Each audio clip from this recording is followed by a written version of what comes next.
ನಮೋ ವಾಲ್ಮೀಕಿಯೇ. ನಮಸ್ಕಾರ ಬಂಧುಗಳೇ.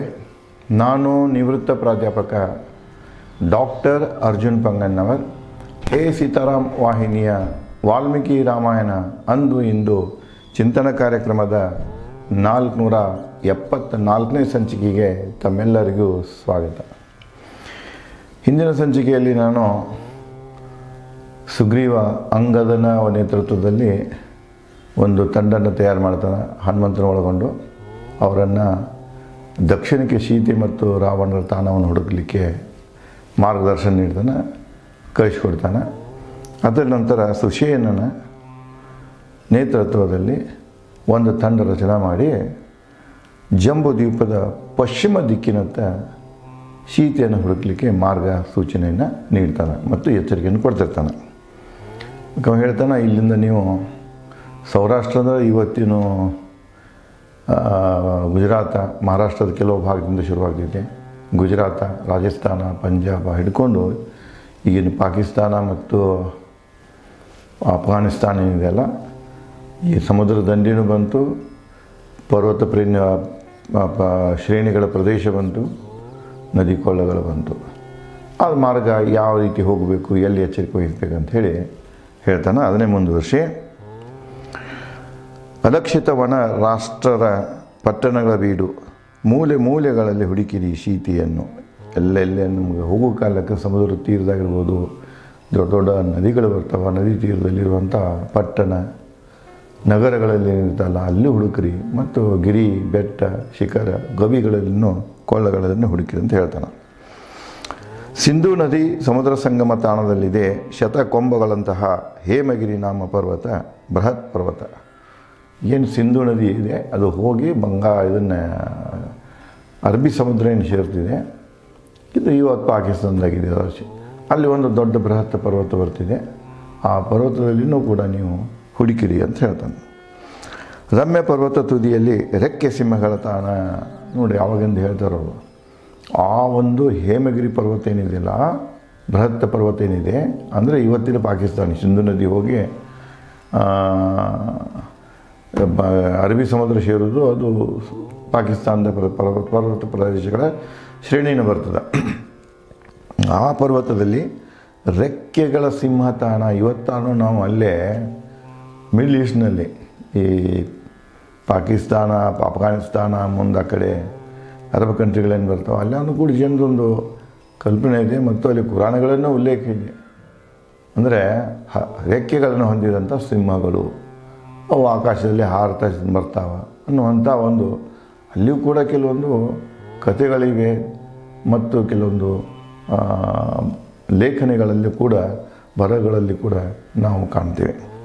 ಅದನ್ನು ಇಲ್ಲಿ ಅವ್ರು ಹೇಳ್ತಾರೆ, ಆ ಪರ್ವತ ಪ್ರದೇಶಗಳಲ್ಲಿ ರೆಕ್ಕೆಗಳ ಸಿಂಹಗಳಿರ್ತಾವೆ ಅಂತ ಹೇಳ್ತಾರೆ. ಮುಂದುವರೆದು, ಗಜಗಾತ್ರ ಮೀನುಗಳ ಹಿಡಿದು ತಂದ ರಾಶಿ. ಅವು ಏನು ಮಾಡ್ತಾವೆ ಅಂದರೆ ಸಮುದ್ರ ಮೇಲೆ ಹಾರಿ ಹೋಗಿ ದೊಡ್ಡ ದೊಡ್ಡ ಮೀನುಗಳನ್ನು ತಿಮಿಂಗ್ಲಂತ ಕರಿತೀವಿ, ಶಾರ್ಕ, ತಿಮಿಂಗ್ಲ, ದೊಡ್ಡ ದೇಹದ ದೈತಾಕಾರದ ಮೀನುಗಳನ್ನು ಅವು ಎತ್ತಿ ತಂದು ಹೊರಗಡೆಗೆ ತಮ್ಮ ಆಹಾರಕ್ಕಾಗಿ ಮೀನಿನ ರಾಶಿಯನ್ನು ಹಾಕಿರ್ತವೆ. ಕಾರ್ಮೋಡದ ಗಾತ್ರದ ಆನೆ ಹಿಂಡುಗಳ ತಾಣ ಪರ್ವತದಲ್ಲಿ, ಮತ್ತು ಅಲ್ಲೇ ಮುಂದೆ ಆನೆ ಹಿಂಡುಗಳ ತಾಣ ಇದೆ. ಪರ್ವತ ಪ್ರದೇಶಗಳಲ್ಲಿ ಈ ಆನೆ ಹಿಂಡುಗಳ ತಾಣವೂ ಇದೆ. ರೆಕ್ಕೆ ಸಿಂಹಗಳ ಬದಿಯಲ್ಲಿಯೇ ಸಂಚರಿಸುವು. ಆ ಆನೆಗಳ ಹಿಂಡು ಈ ರೆಕ್ಕೆ ಸಿಂಹಗಳೇನಲ್ಲ, ಇದೇ ಬದಿಯಲ್ಲಿ ಅವು ಸಂಚರಿಸ್ತವೆ ಅಂತ ಹೇಳ್ತಾನೆ. ವಿಚಿತ್ರ ಗಿಡಗಳ ಹೇಮಗಿರಿ ತುದಿ. ಆ ಪರ್ವತದ ಮತ್ತು ಮುಂದುವರಿತಾರೆ, ಅಲ್ಲಿರುವಂಥ ಸಸ್ಯಗಳೇನಿವೆ, ವೃಕ್ಷಗಳೇನಿವೆ, ಅವು ವಿಚಿತ್ರ ಗಿಡಗಳಿವೆ. ರೂಪ ಬದಲಿಸಿ ಹುಡುಕಬಹುದು ವಾನರರು. ಅಂತಹ ಒಂದು ಹೇಮಗಿರಿ ಪರ್ವತದಲ್ಲಿ ನೀವು ಈ ವಾನ ರೂಪವನ್ನು ತೊರೆದು ಮತ್ತಾವುದೋ ರೂಪದಲ್ಲಿ, ಹಕ್ಕಿ ರೂಪದಲ್ಲಿಯೋ ಪ್ರಾಣಿ ರೂಪದಲ್ಲಿಯೋ ಯಾವುದೇ ರೂಪದಲ್ಲಿ ನೀವು ರೂಪ ಬದಲಿಸಿ ಅಲ್ಲಿ ರಾವಣ ಮತ್ತು ಸೀತೆಯ ತಾಣವನ್ನು ಹುಡುಕಿರಿ ಅಂತ ಹೇಳ್ತಾನೆ. ದೂರ ಸಾಗಿದಂತೆ ಸಮುದ್ರಗುಂಟ ಕಾಣುವುದು ಶತಯೋಜನೆ ಎತ್ತರದ ಪಾರಿಯಾತ್ರ ಹೊನ್ನ ಶಿಖರಗಿರಿ. ಪಾರಿಯಾತ್ರ ಹೊನ್ನ ಶಿಖರಗಿರಿ. ಸಮುದ್ರ ದಂಡೆ ಹಿಡ್ಕೊಂಡು, ಈಗ ಅವರು ಸಿಂಧು ನದಿ ಬಂದು ಸಮುದ್ರ ಸೇರ್ತಿದೆ, ಅರಬ್ಬಿ ಸಮುದ್ರ, ಅದೇ ದಡವನ್ನು ಹಿಡ್ಕೊಂಡು ನೀವು ಮುಂದೆ ಹೋದ್ರಂದ್ರೆ ಒಂದು 100 ಯೋಜನೆ ಎತ್ತರದ ಪಾರಿಯಾತ್ರ ಅಂದರೆ ಇವತ್ತಿನ ಪಾಕಿಸ್ತಾನದಲ್ಲಿಯ ಸುಲೇಮಾನ್ ಪರ್ವತಗಳ ಶ್ರೇಣಿ ಇದು. ಪಾರಿಯಾತ್ರ ಹೊನ್ನ ಶಿಖರ ಪರ್ವತ. ವಾಸಿಷಿಯರು ಪಾರಿಯಾತ್ರದಲ್ಲಿ 24 ಕೋಟಿ ಇಚ್ಛಾರೂಪಧಾರಕ ಜಗಜಗಿಸುವ ಗಂಧರ್ವರು. ತಮಗೆ ಪದೇ ಪದೇ ಹೇಳ್ತಿರ್ತೇನೆ, ಇದು ನಾಡೇನಿದೆ ಇದು ಪಾಕಿಸ್ತಾನ ಮತ್ತು ಆ ಕಡೆಗೆ ಅಫ್ಘಾನಿಸ್ತಾನ, ಅದೇ ಜನರಿಗೆ ಗಂಧರ್ವರು ಅಂತ ಕರೀತಾರೆ. ಗಾಂಧಾರ ಅಲ್ಲಿ ಹೆಸರು ಬರಲಿಕ್ಕೆ ಇದೇ ಕಾರಣ. ಅಲ್ಲೇ ಗಂಧರ್ವರು ಇರ್ತಾರೆ. ಅವ್ರದ್ದು ವೇಷಭೂಷಣ ಪ್ರಿಯರು ಮತ್ತು ಸುಗಂಧ ದ್ರವ್ಯಗಳನ್ನು ಉಪಯೋಗ ಮಾಡಿ ಇವತ್ತು ಕೂಡ ಆ ಕಡೆ ಜನ ವೇಷಭೂಷಣಕ್ಕೆ ಸುಗಂಧ ದ್ರವ್ಯಕ್ಕೆ ಮಹತ್ವ ಕೊಡ್ತಾರೆ. ಅದನ್ನು ಹೇಳ್ತಾನೆ ಅಂತ ಅವರು. ಮತ್ತು ಅವರು ಕೂಡ ಇಚ್ಛಾರೂಪಧಾರಿಗಳನ್ನು ತಮ್ಮ ಬಂದದ್ದು ಯಾವ ಇಚ್ಛೆ ಮಾಡ್ತಾರೆ ಆ ರೂಪವನ್ನು ಧರಿಸ್ತಾರೆ ಅವರು. ಅಂತ ಗಂಧರ್ವರು ನಾಡೋದು ಅಂತ ಹೇಳ್ತಾರೆ. ಗಂಧರ್ವರು ಮಹಾಕ್ರೂರಿಗಳು. ಇವತ್ತಾರು ಕೂಡ ಬ್ರಿಟಿಷರಿಂದ ತಗೊಳ್ಳಿ ಭಾರತವನ್ನೆಲ್ಲ ಕಬ್ಜಾ ತಗೊಂಡು ಈಗಿನ ಪಾಕಿಸ್ತಾನ ದಾಟಿ ಮುಂದೆ ಅಫ್ಘಾನಿಸ್ತಾನಕ್ಕೆ ಹೋದಾಗ ಅವರಿಗೆ ಅಲ್ಲಿ ಏನಾಗ್ತಿದೆ, ಬುಡಕಟ್ಟು ಜನಾಂಗಗಳು ಬಾಳ್ದವ. ಅಲ್ಲೆಲ್ಲೇ ತಮ್ಮದೇ ಆದಂಥ ಒಂದು ಕಬೀಲೆ, ಒಂದು ಬುಡಕಟ್ಟು ಸಮೂಹ ಇರ್ತದೆ, ತಮ್ಮದೇ ಆದ ಅಂಥವು ನೂರಾರು ಬುಡಕಟ್ಟುಗಳಿವೆ. ಬುಡಕಟ್ಟುಗಳ ಮಧ್ಯೆ ಜಗಳನೂ ಆಗ್ತಿರ್ತದೆ ಮತ್ತು ಭಾಳ ಟಫ್ ಇರ್ತಾರೆ. ಅವ್ರಿಗೆ ಗೆಲ್ಲಕ್ಕಾಗೋದಿಲ್ಲ, ಬ್ರಿಟಿಷರಿಗೆ ಅವ್ರಿಗೆ ಗೆಲ್ಲಕ್ಕಾಗೋದಿಲ್ಲ, ಅದನ್ನು ಬಿಡ್ತಾರೆ. ಅದು ಭಾರತದ ಭಾಗನೇ. ಈ ಕಡೆ ರಿಸ್ಕ್ ಒಳಗೆ ಹೋಗೋದಿಲ್ಲ ಅವರು. ಎಲ್ಲೆಲ್ಲಿ ತಮಗೆ ಸಾಧ್ಯತೆ ಅಷ್ಟೇ.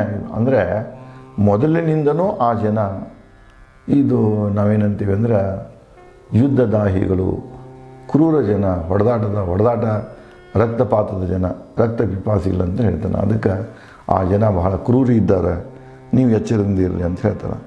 ಹಲ್ಲೆ ಮಾಡಬಹುದು. ಇವತ್ತು ನೋಡ್ತೀವಿ ಆ ಸ್ವಭಾವ ಇದೆ. ಅಫ್ಘಾನಿಸ್ತಾನದಲ್ಲಿ ಆಗಲಿ ಅಥವಾ ಮುಂದೆ ಹೋದಂಗೆ ಪರ್ವತ ಶ್ರೇಣಿಗಳಲ್ಲಿ ಅಡಿಕೊಂಡು ಈಗಲೇ ನಾವು ನೋಡೇವೆ. ರೀಸೆಂಟನ ರಷ್ಯಾ ಕೂಡ ಒಂದು ಸಲ ಅದರ ಮೇಲೆ ಕಬ್ಜಾ ತೊಗೊಂಡಿತ್ತು. ರಷ್ಯಾನೂ ಅದನ್ನು ಕಂಟ್ರೋಲ್ ಮಾಡೋಕ್ಕಾಗಲಿಲ್ಲ. ನಂತರ ಅಮೇರಿಕಾ ಪಾಕಿಸ್ತಾನ ಮೂಲಕ ಈ ತಾಲಿಬಾನಿಗಳನ್ನು ಹುಟ್ಟುಹಾಕಿ ರಷ್ಯನ್ ಪೌದನ್ನು ಅಲ್ಲಿಂದ ಕಿತ್ತಾಯಿತು. ತಾನೂ 10 ವರ್ಷಕ್ಕಿಂತ ಹೆಚ್ಚು 20 ವರ್ಷಗಂಟಲೆ ನೋಡಿತು. ಅದ್ರೂ ಕಂಟ್ರೋಲ್ದಾಗ ಬರಲ್ಲ, ಅದು ಸಹಿತ ಕಾಲು ಕಿತ್ತ ಹೋಯಿತು.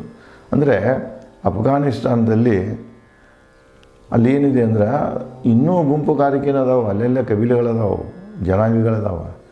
ಅವು ಏನು ಮಾಡ್ತಾವೆ ಅಂದರೆ ಅವರು ಹೆಚ್ಚಾಗಿ ಕಡಿಮೆ ಅಂದರೆ ಈ ಪರ್ವತ ಶ್ರೇಣಿಗಳಲ್ಲಿನ ಈ ಒಳಡಗು ದಾನಗಳನ್ನು ಹೊಂದಿರ್ತಾರೆ, ಒಳಗೆ ಸುರಂಗ ಮಾರ್ಗಗಳನ್ನು ಹೊಂದ್ಯಾರ. ಅವರು ನೇರವಾಗಿ ಏನು ಮಾಡ್ತಾರೆ ಅಂದರೆ ಒಮ್ಮೆಲೆ ಬಂದು ಅಟ್ಯಾಕ್ ಮಾಡ್ತಾರೆ. ಅದಕ್ಕೆ ಅಲ್ಲಿ ಹೊರಗಿನವರಿಗೆ ದಾಟ್ರೆ ಹೋಗೋಕೆ ಅಲ್ಲಿ ಇರೋಕ್ಕೆ ಸಾಧ್ಯ ಆಗೋದಿಲ್ಲ. ಅದನ್ನೇ ಹೇಳ್ತಾರೆ ಇವರು. ಯಾವುದೇ ದೇಶದಿಂದ ರೇಗಿಸಬೇಡಿ ಅವರನ್ನು.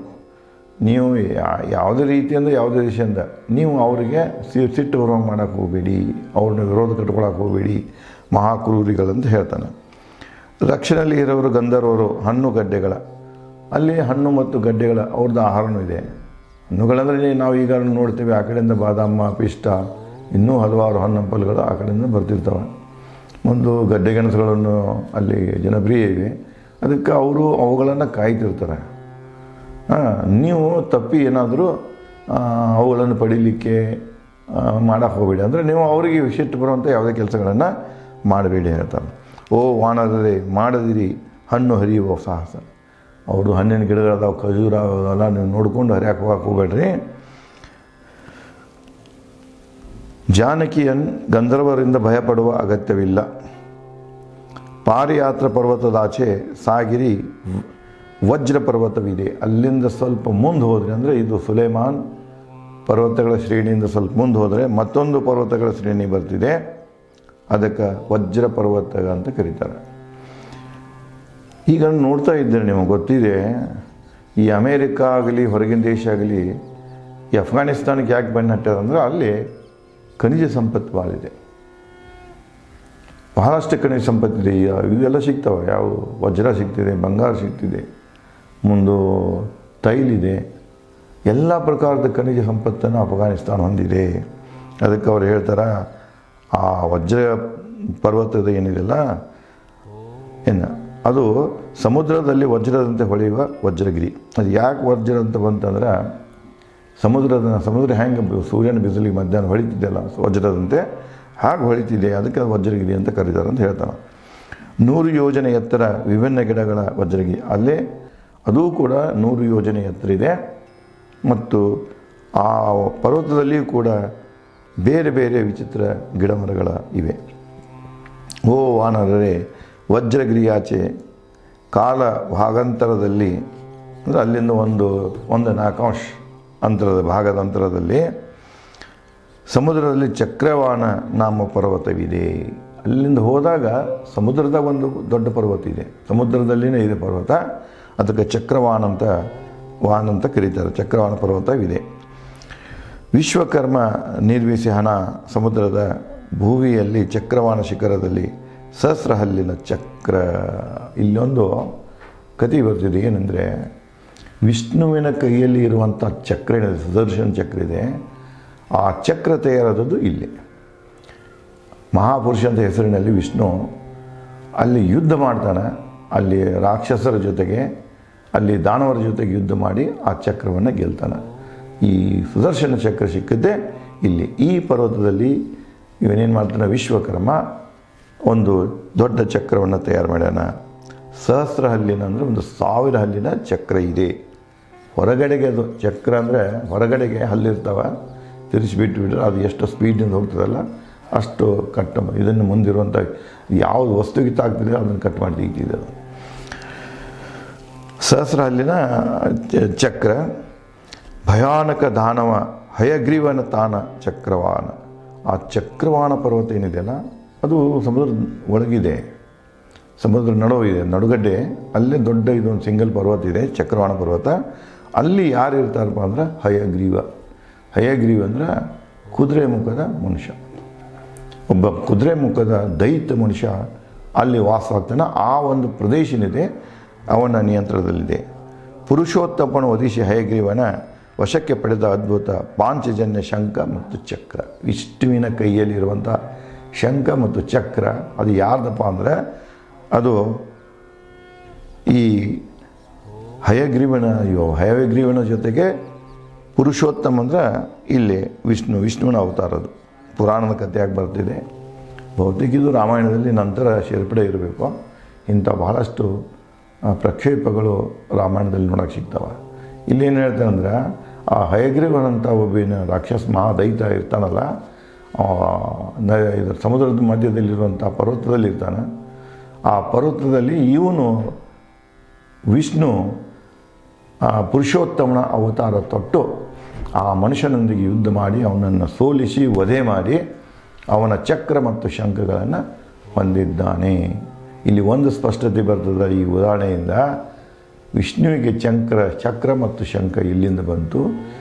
ಆ ಶಂಖ ಮತ್ತು ಚಕ್ರ ಯಾವ ತಾಣದಲ್ಲಿತ್ತು, ಅದು ಯಾರದ ಕಬ್ಜಾದಿಲ್ತಿತ್ತು ಅನ್ನುವಂಥ ಒಂದು ಸ್ಪಷ್ಟ ಸಂದೇಶ ಇಲ್ಲಿ ಸಿಗ್ತಿದೆ.